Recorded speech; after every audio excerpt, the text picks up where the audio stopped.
Bonjour à toutes et à tous. J'espère qu'on a très bien mangé. Cela est important. On revient donc sûrement avec une meilleure énergie pour pouvoir terminer cette belle journée qui nous réunit autour d'une personne d'exception, un panafricain d'exception. Donc, avant de démarrer ce panel 3 dont le thème a été dit par M. Faye, nous allons d'abord écouter un jeune qui veut nous inspirer autrement. La chorale l'a commencé et il est important qu'un autre puisse le continuer sous une autre forme artistique, car sur ce panel, nous allons parler aussi de l'impact de Madiba dans la vie et l'engagement des artistes et des jeunes citoyens. Monsieur Diagne Daouda, venez vers nous et permettez-nous de vous écouter, s'il vous plaît. Et on peut l'applaudir pour l'encourager, c'est important.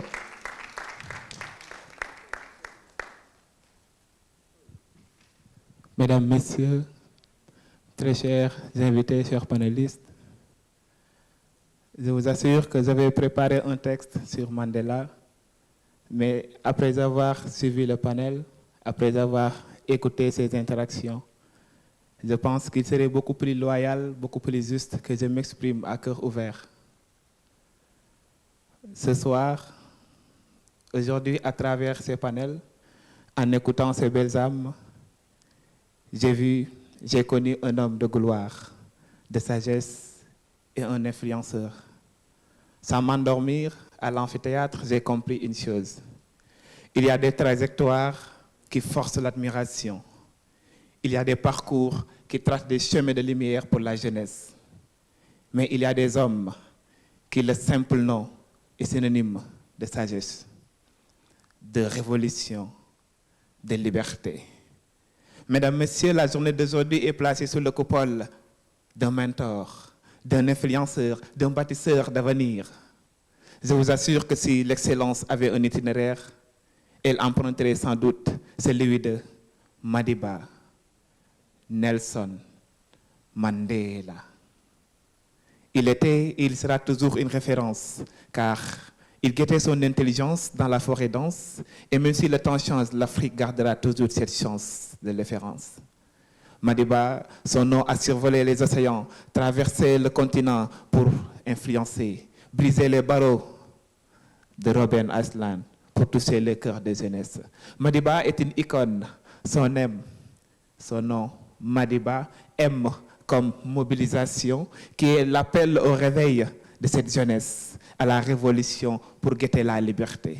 Madiba de ce monument majestueux qui fit chanter Myriam Makeba au temps miraculeux. Son A de cet amour ambiant qui anime nos âmes et qui influence nos ambitions. Madiba, son M de Ngolo qui signifie force, résilience en lingala et qui anime la jeunesse africaine. Madiba, son D de dignité, non négociable, qui lui a permis de libérer tout un peuple. Mais Madiba, son E de cet engagement, l'engagement qui a influencé la jeunesse africaine, cet engagement qui a nourri nos cœurs, mais cet engagement qui nous a permis de tenir debout pour lutter contre l'apartheid. Madiba, Mandela sont L de cette liberté qu'on a toujours guettée, cette liberté qui a toujours animé cette jeunesse. Et partout où on va en Afrique, que ce soit un mouvement qui s'appelle Y en a marre ou lutte pour le changement, nous sommes tous animés par l'ADN de la lutte contre l'apartheid. Madiba son A de Amanda, la Wetu.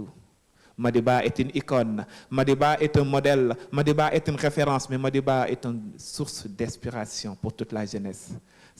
L'Afrique a une référence, l'Afrique a un exemple, la jeunesse africaine doit comprendre que Madiba a toujours milité pour cette jeunesse. Car Nelson Mandela a compris que l'avenir c'est la jeunesse. L'avenir c'est par la jeunesse, l'avenir c'est pour la jeunesse. Pour lui, l'avenir appartient à la jeunesse est une expression incomplète. Car on devrait plutôt dire que l'avenir appartient à une jeunesse consciente. Pour ce qui est de l'avenir, il ne s'agit pas de le prévoir, mais de le rendre possible. Et en ces mots, chère jeunesse, copions sur Madiba, Nelson Mandela pour une Afrique meilleure. Salam. Nous vous remercions, M. Diagne. Nous vous remercions. Ces moments et ces mots, ces phrases qui viennent de vous, nous ont permis de plonger directement sur ce thème que je juge d'exception, qui nous parle tous sûrement dans la salle, changer l'Afrique et le monde, l'impact de Nelson Mandela dans les mouvements citoyens et artistiques. Bien plus de 3 décennies après la fin de l'apartheid, Mandela demeure bien plus qu'un symbole historique. Il est surtout une manière d'agir, une manière de créer, une manière de résister. Il est de ces hommes dont la vie dépasse leur propre existence et Mandela en fait sûrement partie.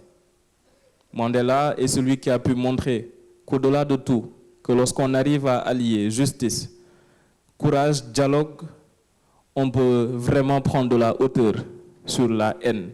Et il a pu montrer et démontrer qu'aucune démocratie et qu'aucun développement ne peut être axé sur un discours de haine, mais plutôt sur un discours de convergence vers ce qui peut réunir tout un peuple et toute une Afrique. Monsieur le directeur général du Madiba, nous vous remercions pour cette collaboration qui est sûrement utile. Nous remercions surtout l'ensemble de ces autorités, de ces personnalités qui honorent le Madiba et le groupe ISM en quelque sorte de leur présence aujourd'hui pour parler de ce thème très important. Monsieur Malal Talla, nous ne vous présentons pas. Est-ce que nous le pouvons? Je ne pense pas. Est-ce que nous avons les aptitudes pour le faire? Non. Je disais tantôt qu'il y a de ces hommes dont, justement, la vie dépasse même la propre existence. Il y a sûrement plusieurs générations de jeunes Sénégalais qui peut-être même auront du mal à placer un visage sur votre nom, mais connaissent déjà ce nom de Fou Malade. Sans plus tarder, nous allons rentrer dans le thème et à moi l'honneur de vous poser cette question. Comment les idéaux de Madiba ont pu impacter les mouvements artistiques africains et bien même au-delà de l'Afrique? Merci beaucoup. Je suis très honoré de faire partie de ce panel. Mais je voudrais quand même, à l'entame de mon propos, remercier M. Diouf, remercier M. Ngom, parce que depuis plusieurs semaines, on interagit, on discute par WhatsApp, et j'ai vu tout l'intérêt, effectivement, et toute l'énergie qu'il met ou bien qu'il déploie pour que, effectivement, que ce Mandela Day réussisse. Et ça, c'est très important. Ce que vous êtes en train de faire s'inscrit dans la transmission. Et la transmission, elle est très importante. Parce que il y a des générations qui précèdent d'autres générations. Et chaque génération apprend de l'autre génération. C'est une question de chaîne. La connaissance, elle est dynamique, elle n'est pas statique. C'est pourquoi il est toujours important de s'écouter, d'essayer de nous comprendre. Chacun d'entre nous doit apprendre de l'autre. Parce que Mandela était quelqu'un qui croyait au rendez-vous du donner et du recevoir. Ça, c'était une des caractéristiques de Mandela. C'était une de ses valeurs. Je voudrais également être honnête. Je n'ai jamais lu un texte de Mandela. Je n'ai jamais lu un texte de Mandela. Je n'ai jamais lu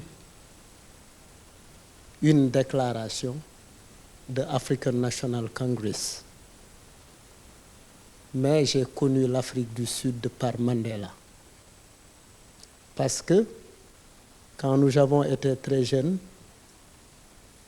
je parais jeune, je ne le suis pas, j'ai 52 ans.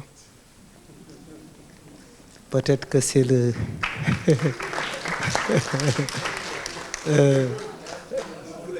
oui, merci. Yeah, it's about mindset, maybe. Yeah, I am hip-hop. Yeah, j'ai fait mes études primaires à l'école, à l'époque ça s'appelait École Pikine 19. C'est à Guédiawaye. Aujourd'hui, ça s'appelle École Darouhan. De la 6e au CM2, du CI au CM2, j'ai toujours vu inscrit sur les murs, au-dessus du tableau, l'apartheid est un crime contre l'humanité. Mon premier contact avec Mandela vient de là.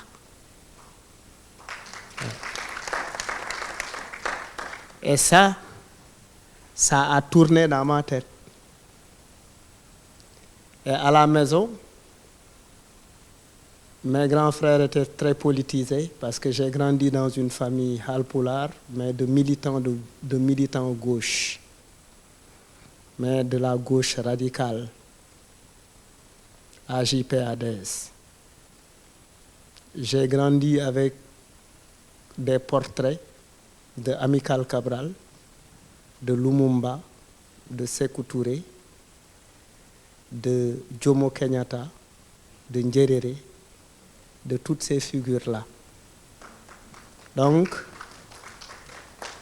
sans que j'aie la chance, j'étais petit, mes grands frères ne m'associaient pas à ces discussions parce qu'ils étaient à l'université, moi j'étais en classe de primaire, mais à côté d'eux, je faisais le thé pour eux et je ramassais quelques mots.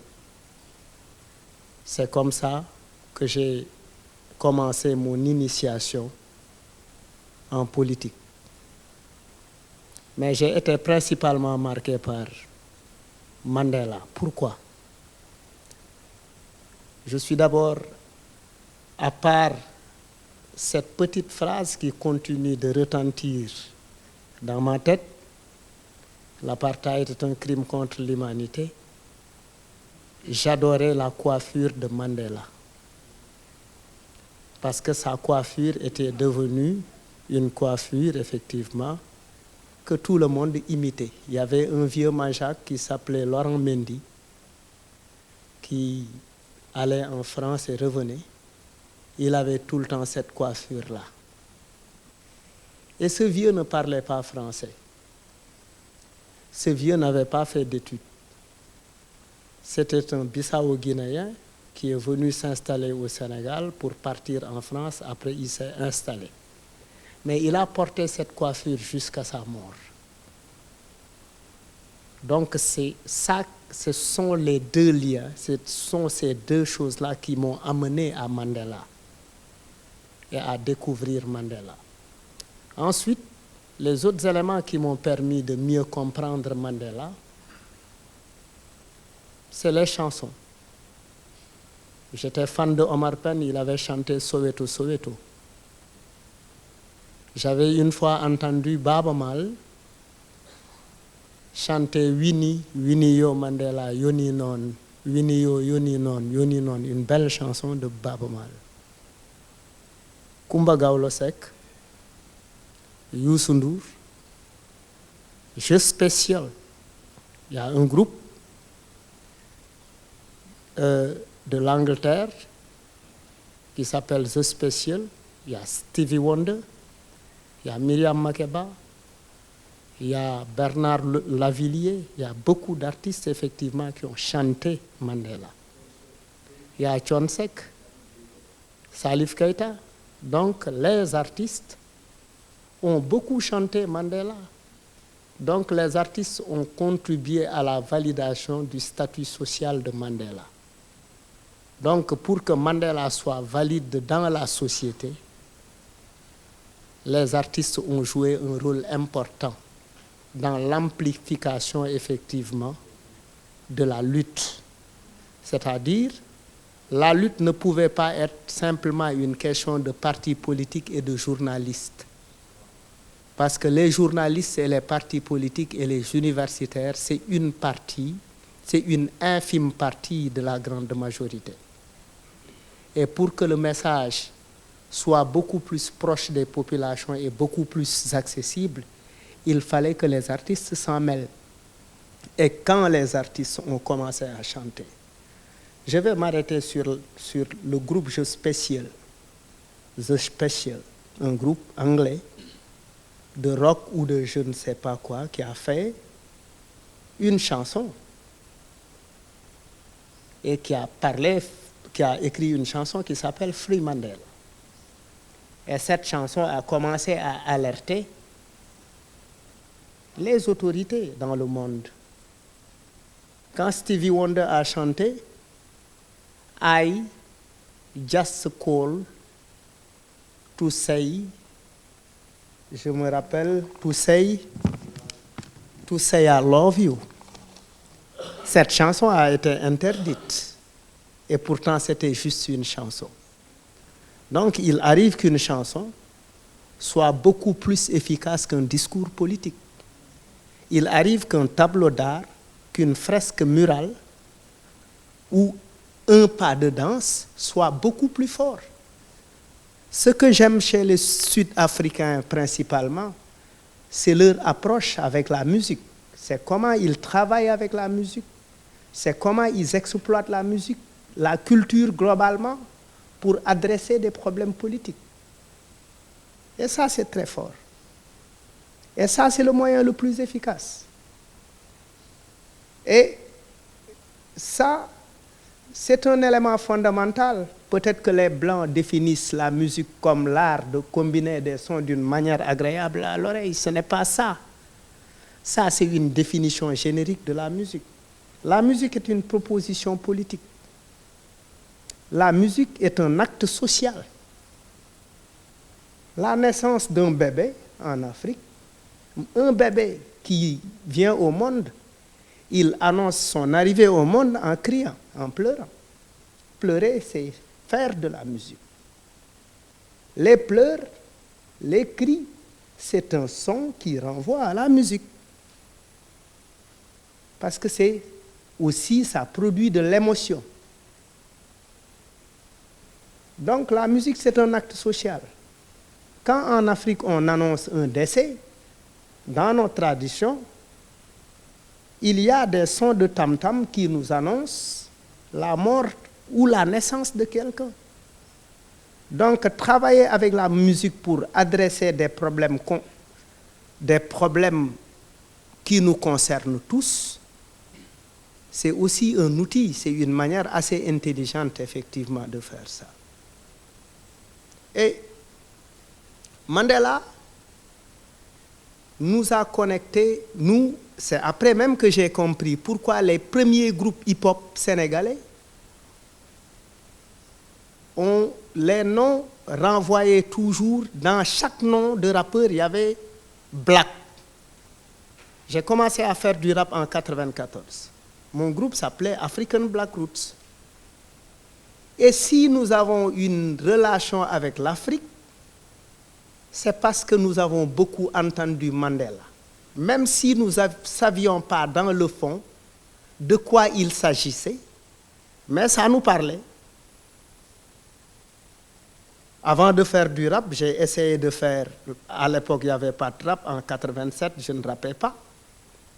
J'étais encore tout petit, ma première chanson c'était Suma Khalate Cheikhu Anta, Sama Khol Bi Dal Di Jeex, Man Tamit Ma Dal Di Jooy. Suma Khalate Nelson Mandela, Sama Khol Bi Dal Di Jeex, Man Tamit Ma Dal Di Jooy, Ma Dal Di Jooy. Un texte basique, comme ça. Parce que je disais, si je pense à Nelson Mandela, je suis triste et je pleure. Parce que à l'école, j'ai vu l'apartheid est un crime contre l'humanité. Même si nos enseignants ne prenaient pas le temps de nous expliquer le pourquoi de cette phrase-là. Mais cette phrase est restée marquée. Il est inscrit quelque part ici. Ça ne s'enlève pas. Et je pense que c'était aussi très stratégique, très, très pédagogique de la part de notre ministère de l'Éducation nationale. Ce qui veut dire que le Sénégal a également énormément contribué à libérer Nelson Mandela. Ça, c'est pourquoi je ne comprends même pas pourquoi on ne retrouve pas un amphithéâtre plein. Ça, c'est normalement le travail de l'université publique. C'est pourquoi vous avez beaucoup de mérite. Parce que ce type d'événement est très important à organiser. Parce que ça permet d'outiller cette nouvelle génération qui sont dans un nouveau contexte politique. qui est complètement en déphasage avec ce que Mandela appelle, avec ce que Mandela disait, même si les gens peuvent revendiquer qu'ils sont Mandela quelque part, Mandela, on l'est ou on ne l'est pas. On ne peut pas être Mandela à moitié. On l'est ou on ne l'est pas. Donc, Mandela, c'est cette personne qui a vécu dans un pays. Les Boers ont été sachés de l'Angleterre. Ils sont venus en Afrique du Sud. Ils se sont appropriés les terres des Sud-Africains. Ils ont dirigé l'Afrique du Sud. Ils ont commencé à faire de la ségrégation raciale. Ils ont tout pris. Et il y a quelqu'un qui s'appelle Mandela qui décide de s'indigner. Ça, c'est une dimension, c'est un citoyen originaire d'Afrique du Sud, qui a ses racines en Afrique du Sud, et qui dit non, je ne déteste pas l'étranger, mais je n'accepte pas que cet étranger me prenne en otage et prenne mes ressources. Je dois m'indigner. Et pour s'indigner, il s'est organisé. En créant un parti politique, en créant un mouvement, en ayant des idées, en disant je refuserai jusqu'au bout. Refuser jusqu'au bout, c'est quoi? C'est de dire je vais me battre avec les Sud-Africains. Et le combat a commencé. C'est pour effectivement restaurer la dignité de l'homme noir. C'est tout ce qu'on retient. C'est pourquoi moi, j'ai jamais détesté Mugabe. Parce que pour moi, c'est l'héritier de Nelson Mandela. Peut-être qu'on peut dire ceci et cela après, etc., avec la vieillesse, et puis après, avec les contextes qui changent. Après, il y a eu des choses un peu qui ont mal tourné. Mais c'est aussi une personne qui a cherché à perpétuer Mandela. Même si on peut lui reprocher un certain nombre de choses. Mandela s'est indigné, a semé le refus, s'est battu. Mandela, c'est quoi? C'est la résilience. Il symbolise la résilience, il symbolise la résistance, mais il symbolise le dépassement. Il symbolise la personne qui fédère, la personne qui met l'humain au-dessus de tout, qui est au-dessus des clivages. Parce qu'il a quand même, il ne s'est pas inscrit dans la vengeance, dans la revanche, dans oui, il faut, nous sommes au pouvoir, maintenant il faut qu'on prenne notre revanche, il faut qu'on se venge contre les Blancs. C'est toute la grandeur de Mandela. Et il n'a pas aussi cherché à rester au pouvoir. Nos mouvements citoyens, aujourd'hui, nous essayons, avec les outils de notre génération. Aujourd'hui, Y'en a marre a mis en place une dynamique panafricaine qui s'appelle Afriki, qui va tenir en novembre prochain l'Université de l'engagement citoyen avec les mouvements citoyens africains. Mais Mandela reste au cœur de notre réflexion. Mandela est dedans. Ses idées sont dedans. C'est avec Mandela que nous animons, effectivement, que nous donnons du contenu à ce que nous faisons. Donc, pour être bref, Mandela, c'est ce grand homme que tout le monde connaît. Le fils de Fadel Barro porte son nom. Et pourtant, Fadel n'a jamais rencontré Nelson Mandela. Le fils de Youssou N'Dour porte le nom de Mandela. Mandela, c'est un patrimoine. C'est notre héritage à tous. Je pense que nous devons encore l'explorer davantage, le connaître davantage pour bâtir une Afrique qui pardonne, une Afrique qui travaille, une Afrique qui croit en elle et qui fonde son développement sur ces valeurs culturelles, ces valeurs socio-culturelles. Merci beaucoup.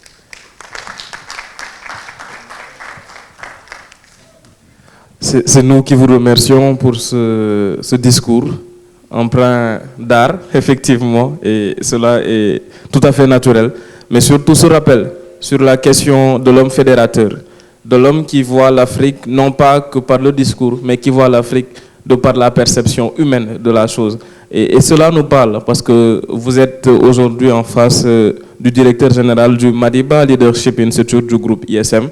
Nous, quand nous rentrons au Madiba, et je salue par la même occasion tous les alumni, tous les étudiants, et passe le salut direct pour qu'il le fasse aux autres, à mon grand frère et ancien Bachir Diané qui est en face de moi. On se dit à l'ISM et on vous accueille ainsi. On nous dit que le Madiba Leadership est l'école panafricaine du groupe ISM qui forme des jeunes leaders africains aptes à répondre aux besoins contemporains et cela pour une transformation positive de notre continent. On ne nous parle pas d'un pays, on ne nous parle pas de différents pays, on nous parle d'un continent. Et ici, on a réellement cette vision africaine de la chose. Donc, merci de nous avoir fait rentrer déjà dans ce thème à travers cette question qui vous a été posée, que je rappelle au public. Comment les idéaux de Mandela ont impacté les mouvements artistiques africains? Je pense que la réponse, nous l'avons. Vous nous l'avez montré aussi de par la question sur laquelle il y avait non pas ce besoin, mais cette idée de validation du concept de Mandela de par les artistes. Car oui, j'y adhère et je le concède. Parfois, ou bien très souvent même, une chanson, une parole d'un artiste vaut mieux que plusieurs discours politiques. Bachir, on se rappelle sûrement cette fameuse chanson qui a été votre œuvre lorsqu'on parlait de la situation économique très difficile de ce pays et qui énonçait un peu la question de la tenue des promesses pour les politiques, qui est tout un défi pour eux malheureusement. C'est une chanson qui nous parle, M. Badji, pour vous donner la parole sur cela. C'est une chanson que vous peut-être vous rappelez lorsqu'il demandait « Li lu mu doon fii ñëpp sonn seen nguur gu bon a tax réew mi xiibon du li ngeen dige woon du li ngeen fi waxoon ». J'ai pas le même ton de voix que vous, je m'empêche la chanson, donc je le dis en des termes. Je le dis en des termes très calmes parce que je pense que je ne chanterai pas assez bien que vous. Et pour permettre la traduction de manière très facile, sur ces paroles-là, l'artiste revenait sur la question de la tenue de la promesse électorale. Pourquoi vous nous mettez dans ces situations-là? Nous ne sommes pas aujourd'hui ceux qui méritent cela. Pourquoi ne revenez-vous pas à la raison pour laquelle nous vous avons élus? Et ça, c'est un combat constant de votre part. Merci encore, M. Talla. Merci. Le mouvement des jeunes madibaristes est très bien représenté dans la salle. Nous avons vu engagés. Nous vous remercions pour cet engagement et vous encourageons. Je pense qu'à l'ISM, vous êtes à la bonne place, car l'ISM n'a pas attendu des décrets ou n'a pas attendu des obligations politiques ou publiques pour se mettre dans l'engagement communautaire.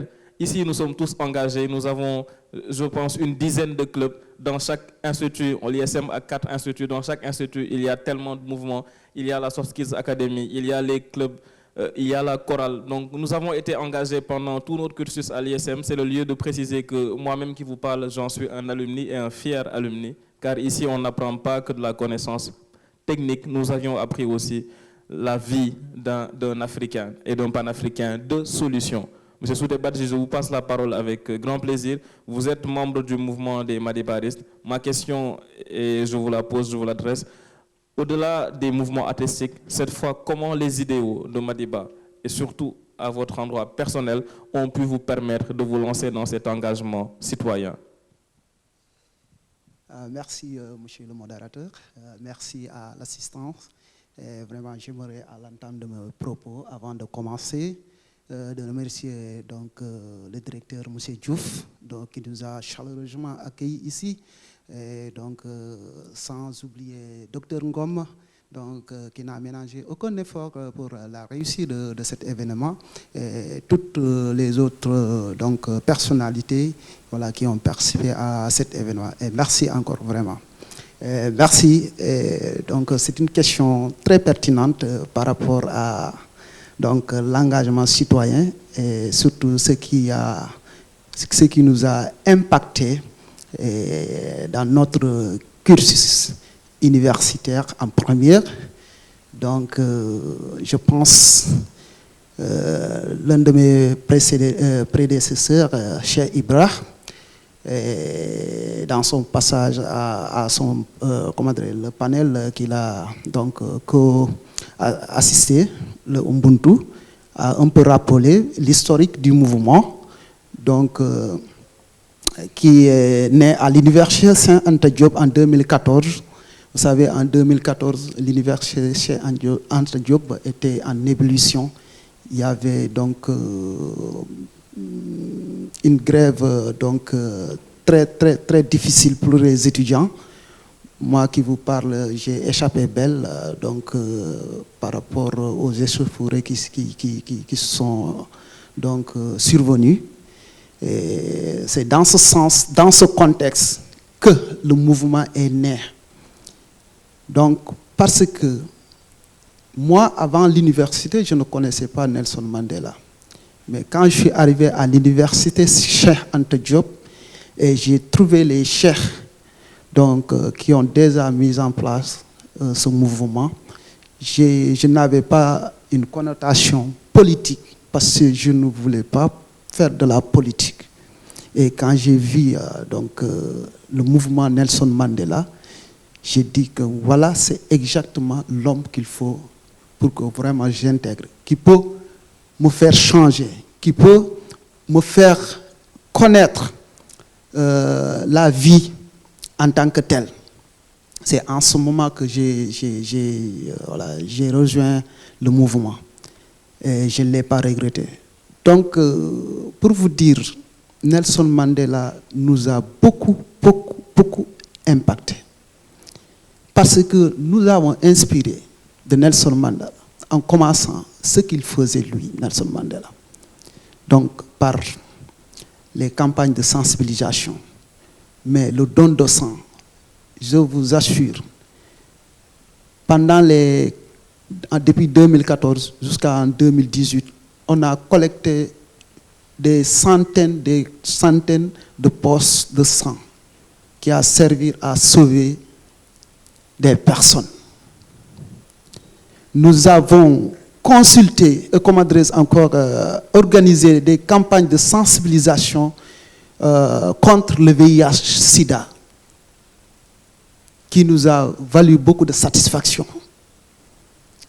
Nous avons aussi contribué à la sensibilisation contre le changement climatique qu'on appelle le climate change, que voilà, nous organisons des journées de nettoyage dans les plages, donc en attendant que vraiment ceux qui venaient pour faire du jogging, donc qu'on les explique donc par rapport à entretenir ce lieu beaucoup plus propre, donc en évitant de le salir, ainsi de suite.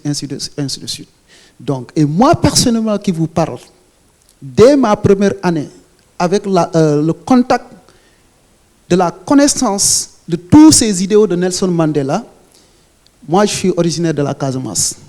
Donc, qui vous dit Casamance, là-bas, il y a beaucoup d'arbres et il pleut beaucoup. Mais à ma surprise, quand je suis allé en vacances en Casamance, j'ai vu que beaucoup d'arbres ont été coupés. Pour qu'on aille les vendre en Gambie. Mais j'ai appelé à mes parents pour leur conscientiser par rapport à ça. Je les ai dit que mais ça, vous êtes en train de faire quelque chose que vous allez le regretter demain. Vous allez le regretter. Parce que si vous coupez tous ces arbres-là et qu'il ne pleuve pas comme il le faut, vous voyez, maintenant, il fait excessivement chaud. Et d'ici les années à venir, si on ne fait pas quelque chose, il va continuer à être beaucoup plus chaud. Il faut que vous arrêtez pour des miettes de l'argent. Si vous tombez malade, on ne peut même pas prendre cet argent-là pour aller vous soigner. C'est Nelson Mandela, l'inspiration de Nelson Mandela. Parce que Nelson Mandela accorde une importance capitale à la jeunesse. Ils accordent une importance capitale à la jeunesse parce qu'ils disent que donc, l'avenir d'un pays doit se construire à la base à partir de la jeunesse. Et aujourd'hui, qu'en est-il à la jeunesse africaine, mon cher? C'est triste, mais ce n'est pas de leur faute. Mais qu'en est-il de nos dirigeants aussi? Est-ce qu'il y a des politiques pour cette jeunesse? Il y a des jeunesses qui se battent de gauche à droite pour s'en sortir. Mais à côté, il n'y a pas d'accompagnement. On ne les accompagne pas. Et un jeune qui est perdu, parfois, il peut appeler à donc, se radicaliser, donc à d'autres formes de violence qui n'honorent pas son pays. Et tout ça, donc Nelson Mandela nous a beaucoup inspiré par rapport dans son parcours, en quelque sorte. Merci beaucoup, vraiment. Merci à vous, M. Badji, pour ce discours. Oui, applaudissez votre cher collègue, ce n'est pas interdit. D'autant plus que ce qu'il vient de nous raconter est le fruit d'une histoire que vous avez en commun, que vous partagez. Et Amadou Mahtar Mbow nous le rappelait. La jeunesse, loin d'être un âge, c'est un état d'esprit. C'est l'état d'esprit, c'est lorsqu'on a une capacité à passer à la proposition d'une solution après l'indignation. Tout à fait, c'est un état d'esprit. Je pense que la dame était très très surprise lorsque Malal a partagé son âge. Elle était très surprise pendant 10 secondes. Elle était tout simplement en train de nous demander est-ce qu'il a réellement dit cet âge-là? Cela est une question à laquelle je pense. Elle a maintenant sa réponse. C'est un état d'esprit. Et oui, changer le monde, changer l'Afrique, être dans une dynamique de co-construction, c'est tout simplement cela aujourd'hui l'impact aussi des mouvements qui sont à vocation communautariste et de ces mouvements engagés citoyennement. C'est le fait de ne pas attendre. Parce que le mouvement des jeunes madibaristes n'attend pas. Tous ceux qui sont ici n'attendent pas. L'accompagnement est toujours la bienvenue. Mais l'essentiel, c'est de commencer et de réaliser que l'impact est considérable. Parlant de jeunes frères, je pense que vous êtes le plus jeune sur ce panel.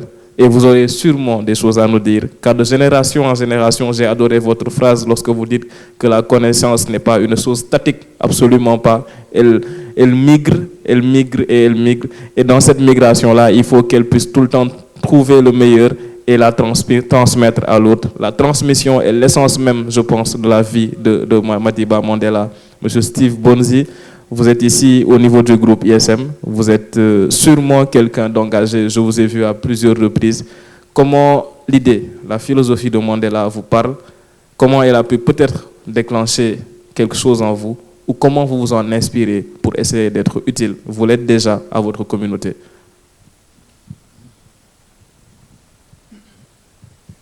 Merci beaucoup pour la parole qui m'est donnée.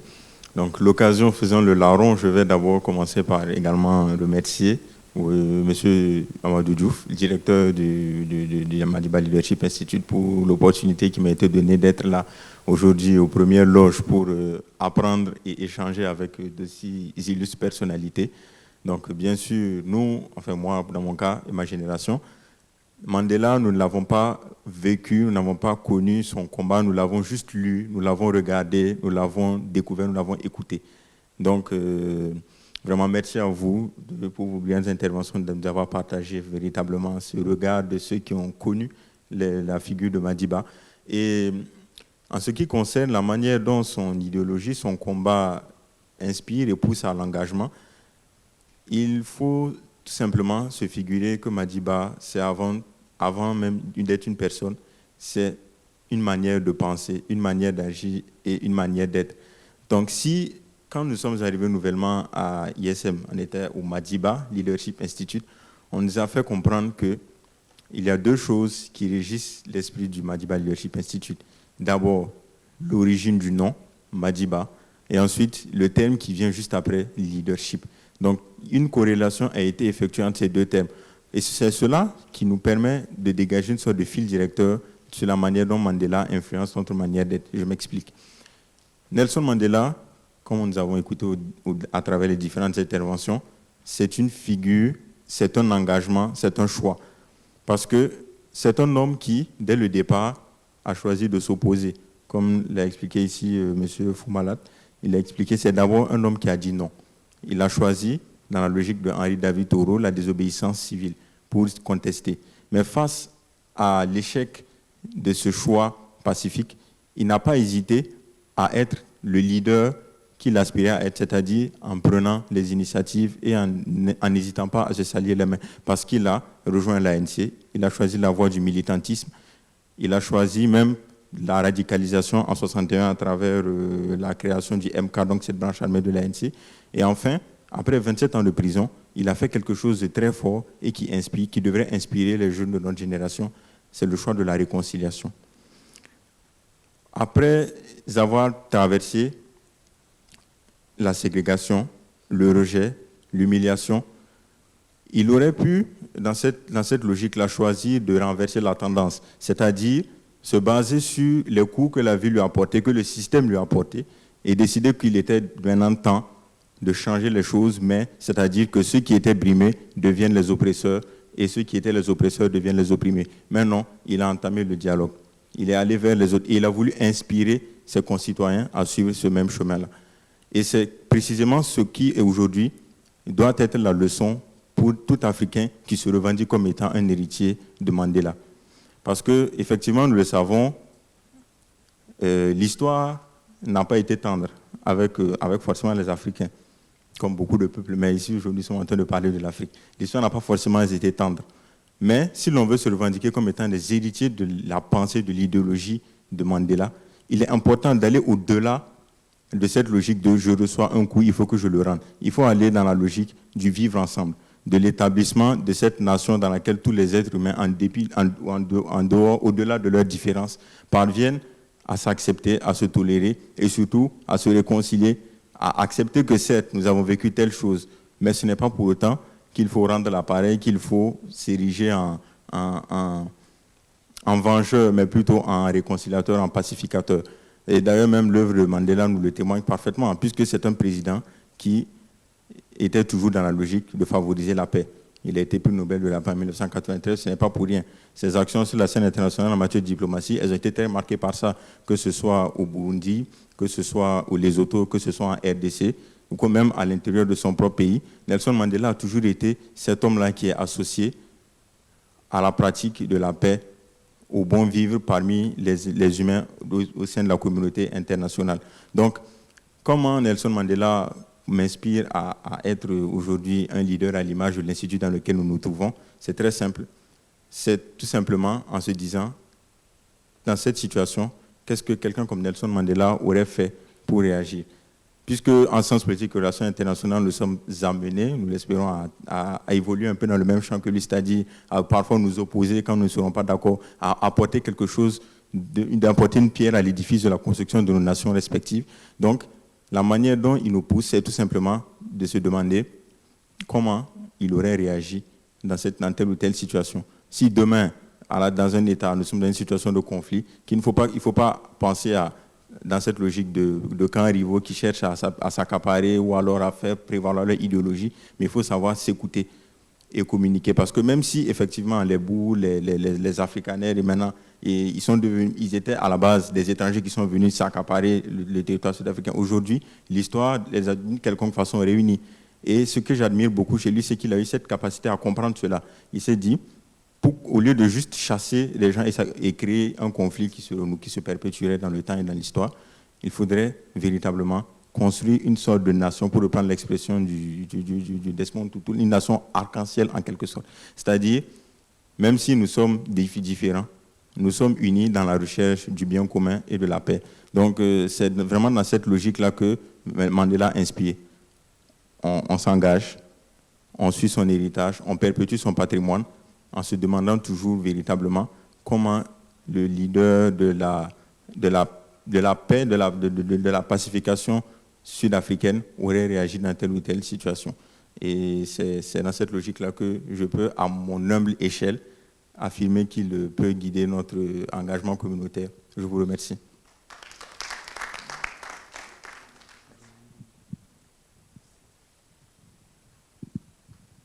Je vais être obligé, avec grand bonheur, de vous demander encore d'autres applaudissements et je vous dirai pourquoi après.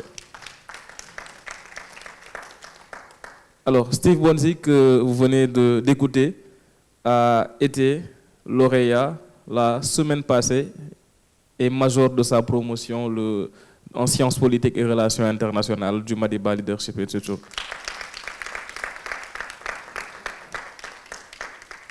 Il n'a été tenu au courant de son intervention sur ce panel que hier, justement, pour une récompense de par l'engagement qu'il a eu. Je vous ai dit dans ma prise de parole que j'ai tellement eu à le reconnaître dans tous les événements du Madiba. Et c'est ça aussi l'identité du Madiba. Vous l'avez dit dans votre discours. Au-delà d'une question politique, est-ce que d'ailleurs on parle du président Mandela? C'est rarement qu'on entend l'expression du président, Mr. President. On parle très souvent du Madiba, du Mandela. Car Malal l'a dit, il y a un moment où votre dimension dépasse celle d'un homme politique. Elle est une dimension naturellement africaine. Elle est une dimension qui parle à tous les pays. Et c'est ça aussi l'identité et la philosophie du Madiba du groupe ISM. C'est qu'on arrive à vivre une même Afrique sans le dire. On le dit pas, nous le vivons. On a vécu ensemble différentes choses en différentes régions. Aujourd'hui, nous pouvons aller à Kafrine. Un autre jour, nous irons ensemble ailleurs. Et il n'y aura jamais un moment où se sentira une différence de par l'approche. Et cela nous parle et c'est pourquoi nous sommes fiers d'appartenir à ce cadre d'exception. Et je pense qu'entre Madiba Leadership et le mouvement des jeunes Madibaris, il y a tellement de choses à faire pour les années qui suivent, pour que cette mission, cette idée de la transmission soit réellement un leitmotiv dans ce combat qui est d'une noblesse grande. Nous allons aller vers un deuxième tour pour les panélistes avant de pouvoir nous ouvrir aux questions du public et aux contributions. Un second panel, il reste un second panel. Monsieur Tala Malal, l'Afrique vit en ce moment une situation politique spéciale. Il faut le dire et il faut aussi oser le dire. Il est important. Nous voyons vos points de vue sur ces questions qui très souvent font l'unanimité car vous les basez sur de l'objectivité, mais surtout sur une pensée qui est africaine. Comment aujourd'hui le legs, l'héritage de Mandela pourrait, pour certains, ramener à la raison des politiques, pourrait surtout être un levier fondamental de la construction d'un idéal africain de développement? Yes. Pour moi, il est toujours important qu'on revienne sur la question de qui nous sommes. Déjà, nous poser la question, le mot Afrique vient d'où? Qui a décidé de nous appeler Afrique? Dans mes petites recherches, Afrique viendrait de Ifriqiya. Ifriqiya, c'est la terre des Kafirs, la terre des mécréants. Donc, il y a eu un colon arabe qui a décidé de nous appeler la terre des mécréants pour avoir un prétexte de nous coloniser. Après, nous avons été en contact avec l'homme blanc, le monde occidental. Comme disait le groupe de rap Dead Praise des États-Unis, qui sont des défenseurs, qui sont des chanteurs du mouvement de la négritude, qui disent que white men came in Africa with Bibles and rifles. Les autres sont venus avec le Coran et le sabre, et d'autres sont venus avec la Bible. Le prétexte, c'est toujours la religion. Vous ne croyez pas en Dieu, vous n'êtes pas civilisé, nous venons vous civiliser. Et nous sommes entre le marteau de la colonisation arabe et l'enclume de la colonisation occidentale. Ce qui veut dire, ce qui nous met en conflit avec nous-mêmes. Donc, nous avons une identité conflictuel, mitigé. Je parle wolof, je suis en chaussures américaines, en jean américain, je dis assalamu alaikum, nanga def sawa mangi fi. Dans une seule phrase, vous retrouverez plusieurs langues. Nanga def sawa mangi fi nice. Mais je ne le prends pas. Pour moi, c'est une richesse. Parce que je suis arrivé à absorber d'autres langues. Malgré leur intention à vouloir corrompre mon identité, je garde encore les traces de mon identité. C'est d'abord ça. Il faut apprendre d'abord à nos générations, il faut d'abord apprendre à nos populations, il faut faire en sorte que nos populations soient attachées à leur identité, à leur culture. Parce que notre culture, notre identité doit constituer notre socle. C'est quoi le socle? Le socle, c'est la chose qui nous permet de tenir. Mes jambes, ce sont mes socles. Elles me permettent de me tenir debout. Donc, notre identité, notre culture, c'est aussi notre socle. Nous devons refuser d'accepter qu'on nous débarrasse, qu'on nous dépossède de notre identité. Nous devons refuser cette dépossession. Nous devons absolument dire non à ça. Maintenant, une culture, garder notre culture, ce n'est pas rester dans le passé. Une culture, elle mute, elle évolue, elle s'adapte, elle se contextualise. Nos hommes politiques se galvanisent et sont contents de dire que j'ai appris à l'université de Sorbonne. Je suis diplômé du Cap au Caire. Peut-être qu'ils apprennent la malgouvernance dans ces universités. Ils apprennent à voler, ils apprennent à mentir et ils apprennent à corrompre. Nous devons fonder notre développement sur nos ressorts sociologiques. Parce que la colonisation n'a fait que perturber tout. Tu me donnes un habit arabe ou un costume américain ou anglais. Le fait de me pousser à m'habiller comme toi, c'est m'amener à réfléchir comme toi.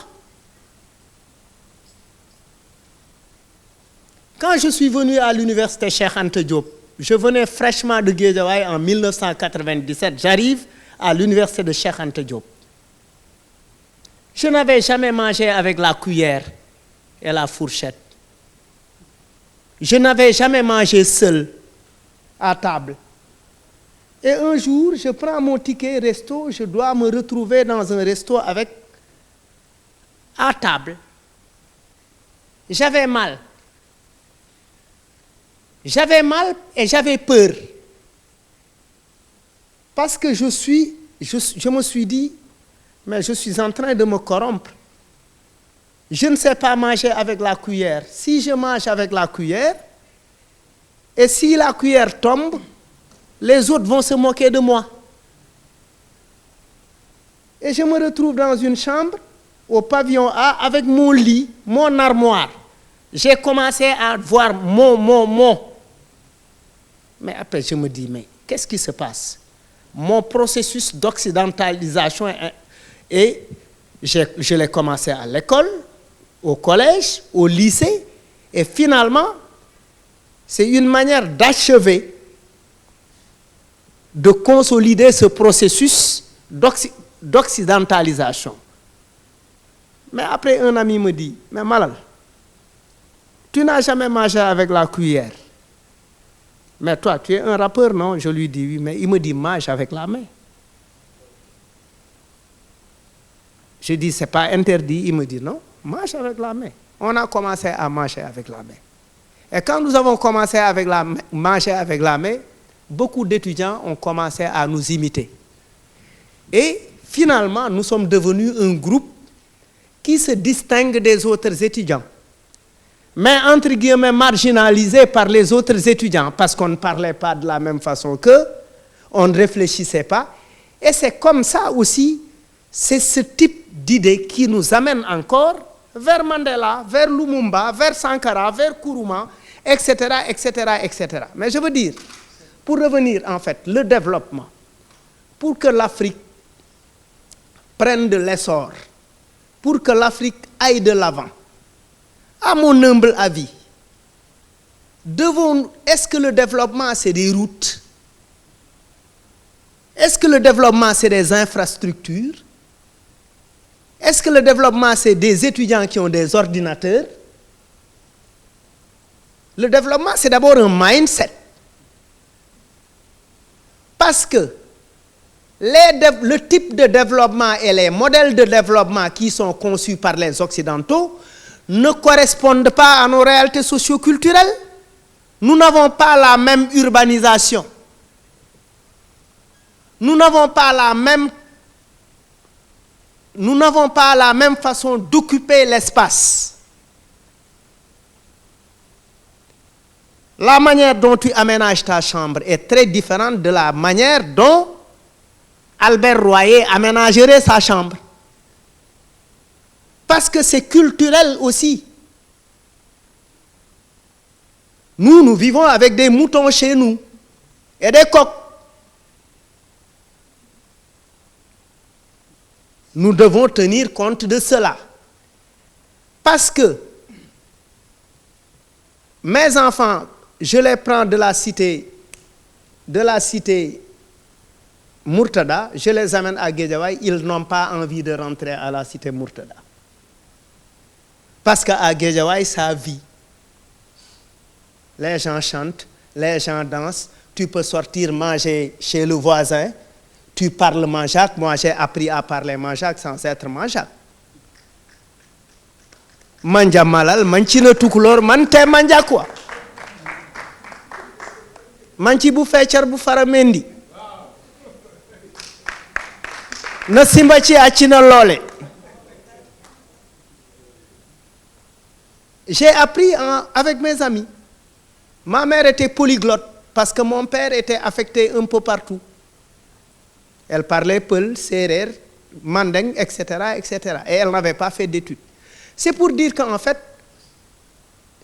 qu'est-ce que nous appelons le développement? Qu'est-ce que nous appelons en fait pour que l'Afrique telle? C'est d'abord, qu'est-ce que nos hommes sont allés apprendre? Comment ils adaptent ce qu'ils ont appris à leur réalité? Est-ce que nos universitaires restent encore confinés à l'université et se définissent comme les dépositaires du savoir? Est-ce que nos universitaires s'ouvrent aux dynamiques urbaines de la rue? Est-ce qu'ils rencontrent les mouvements sociaux? Pourquoi aujourd'hui la parole de Adamo est plus accessible que la parole de Djibril Tamsir Niane ou de professeur tel? Parce que Adamo utilise un outil technologique et adapte un contenu, et adapte le contenu aux réalités sociales.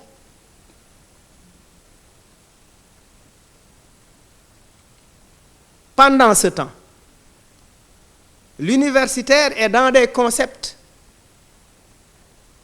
Je ne dis pas qu'il n'a pas de connaissance. Oui, il a de la connaissance. Mais sa connaissance est inaccessible. Elle ne parle pas à la majorité. Si la majorité ne se sent pas concernée sur ce qui est dit ou ce qui est fait, elle ne se l'approprie pas. Donc il nous faut changer de paradigme. Que les intellectuels, que ceux qui se définissent comme intellectuels, comme sachants, comme politiques, comme ministres, comme directeurs, qu'ils comprennent qu'ils constituent, qu'ils sont une minorité d'une minorité et qu'il y a une grande majorité à laquelle il faudrait s'adresser et à laquelle il faudrait agir et pour laquelle il faudrait agir. À mon avis, c'est ça. En créant le mouvement Y en a marre, on s'est dit, qu'est-ce qu'on va faire? Est-ce qu'on va devenir une société civile classique traditionnelle qui produit d'excellents textes, qui rédige d'excellents textes avec un français bien écrit? Il n'y a pas de faute de syntaxe, d'orthographe, de grammaire, de conjugation, de vocabulaire. On est excellent. Est-ce qu'on choisit ça? On dit non. Est-ce qu'on va être un parti politique d'opposition? Non. Est-ce qu'on va être un parti de contribution? Non. Est-ce qu'on va être un parti qui soutient le pouvoir? Non. On va être un mouvement social. Il nous faut nous inspirer de la rue. C'est pourquoi il est nécessaire que l'académie soit connectée à la rue pour être capable d'adresser les vrais problèmes.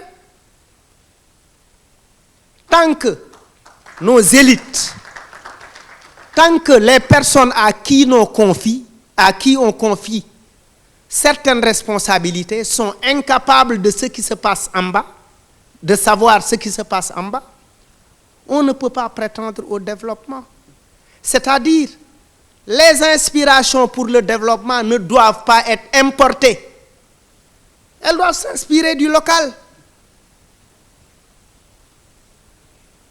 Un jour, dans notre quartier, j'habite un quartier criminogène, où les jeunes prennent 10 ans, 15 ans de prison pour avoir tué quelqu'un ou pour avoir agressé quelqu'un.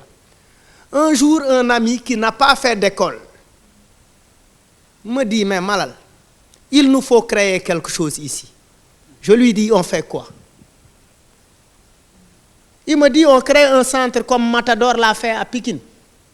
On crée. Je lui dis, qu'est-ce qu'on fait?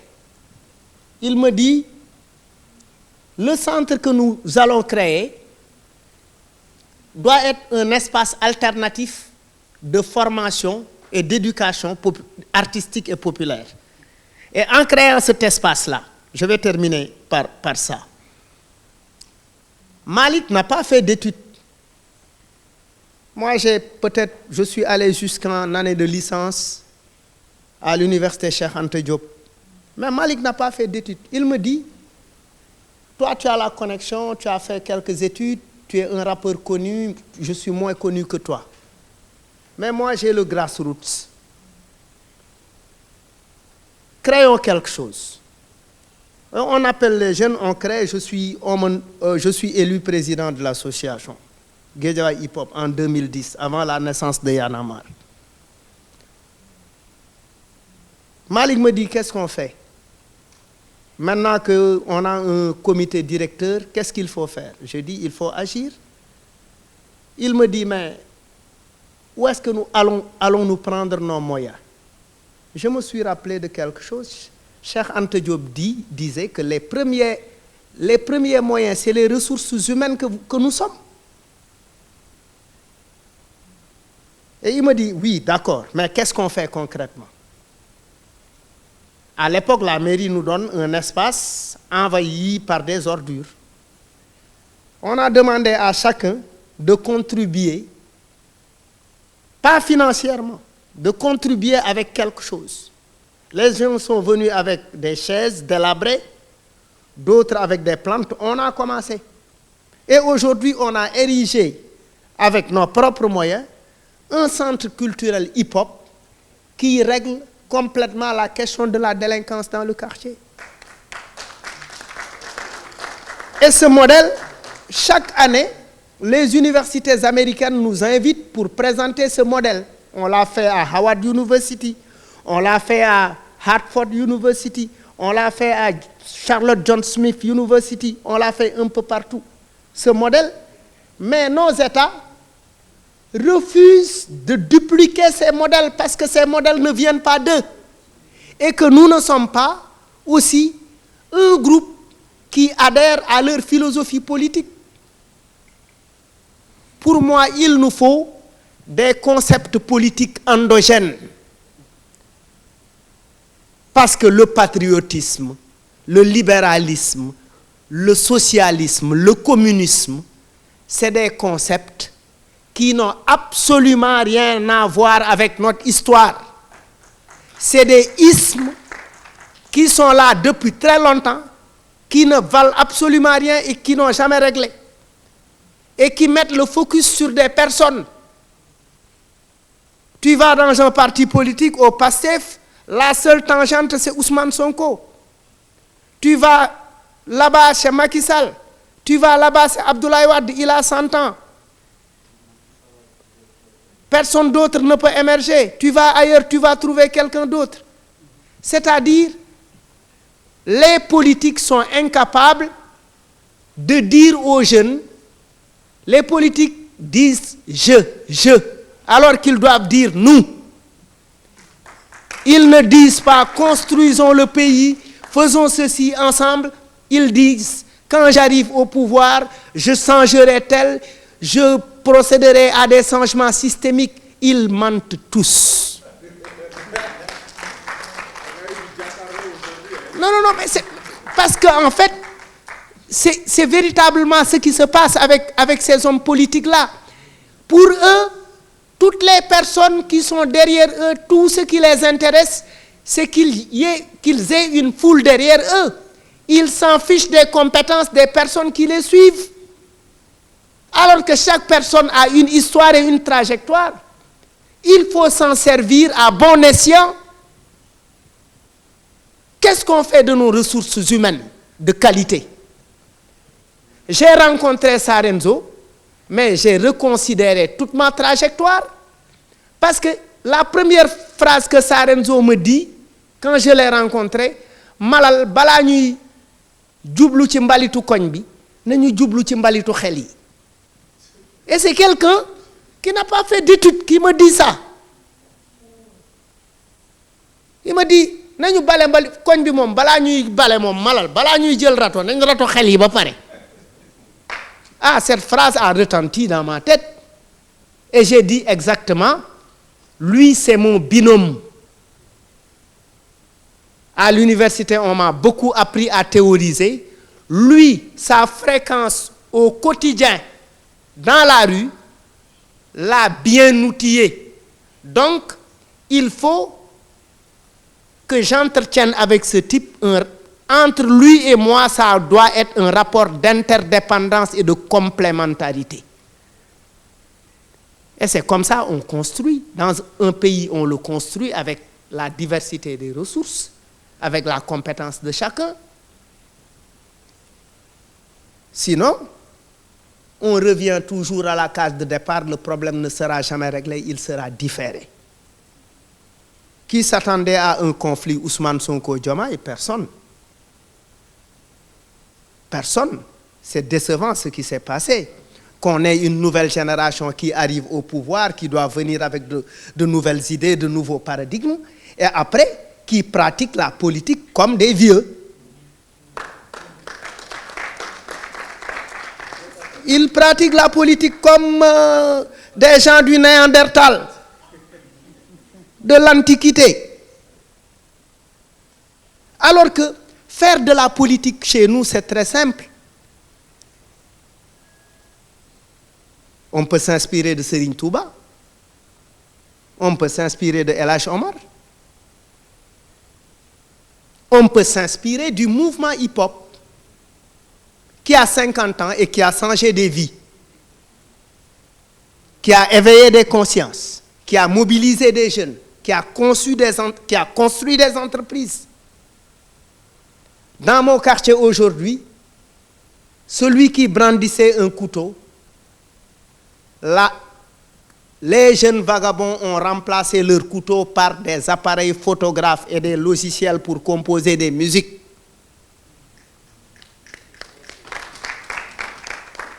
C'est comme ça. C'est comment on procède, comment en fait on fait le mouvement de l'énergie négative à de l'énergie positive. Mais tout cela, je le partagerai avec vous dans un livre que je suis en train d'écrire qui s'appelle The Positive Anger, la colère positive, parce que le hip-hop, c'est la colère positive. Et les mouvements citoyens, c'est aussi de la colère positive. Merci beaucoup. C'est nous qui vous remercions pour avoir confirmé tout ce qu'on disait de ce thème dans sa manière d'être inspirante et passionnante. Nous n'avons absolument pas senti le temps passé. Échange et discussion, c'est le moment. Changeons l'Afrique et le monde de par aussi la capacité que nous aurons à pouvoir respecter le timing. Il est important. Donc merci à tous pour ce panel et bravo.